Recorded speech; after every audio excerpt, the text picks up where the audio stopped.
Hi guys, நான் கார்த்திக். இப்போ நம்ம பார்க்க போகிறது தி அன்நவ் மெசேஜ். ஒரு ஹாரர் ஸ்டோரி தான் காய்ஸ். ஒரு நைட்டு 2 மணி ஒரு பையன் தனியாக ரூமில் உட்காந்து ஃபோன் யூஸ் பண்ணிகிட்ருக்கான். சடனாக ஃபோனுக்கு ஒரு மெசேஜ் வருது, ஒரு யாருன்னு தெரியாத நம்பர்லேருந்து. நான் உன்னை பார்த்துட்டு இருக்கேன் அப்படின்னு சொல்லி அவன் உடனே ரொம்ப ஷாக் ஆகிட்டான். என்னடா இது, நம்ம ரூமில் தான் யாருமே இல்லையே அப்படின்னு சொல்லி அவன் போய் ரூமை எல்லாம் செக் பண்ணி பார்க்குறான். செக் பண்ணி பார்க்கும்போது பார்த்தா திடீர்னு அவனுக்கு மறுபடியும் அந்த மெசேஜ் வருது. உடனே அவன் அந்த மெசேஜை பார்த்துட்டு ரீப்ளை பண்ணுறான். நீ உன் பின்னாடி பார், யாரு நீ அப்படின்னு சொல்லி மெசேஜ் அனுப்புகிறான்.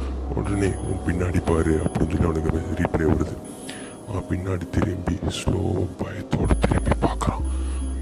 ஆனால் யாருமே இல்லை. அவன் ஹேண்ட் பீட் ரொம்ப ஃபாஸ்ட்டாக அடிக்குது. ஒருவேளை பிராங்காக இருக்கும்னு நினச்சான். அப்போ மறுபடியும் மெசேஜ், இப்போ மிரரில் பாருன்னு. அவன் மிரர் பக்கம் பார்க்குறான். மிரரில் அவன் மட்டும் இல்லை, அவன் பின்னாடி ஒரு நிழல் நிற்கிது. அடுத்த நிமிஷமே லைட் ஆஃப். ஃபோனில் மெசேஜ், நீ என்கிட்ட இருந்து தப்பிக்கவே முடியாதுன்னு ஒரு மெசேஜ் வருது.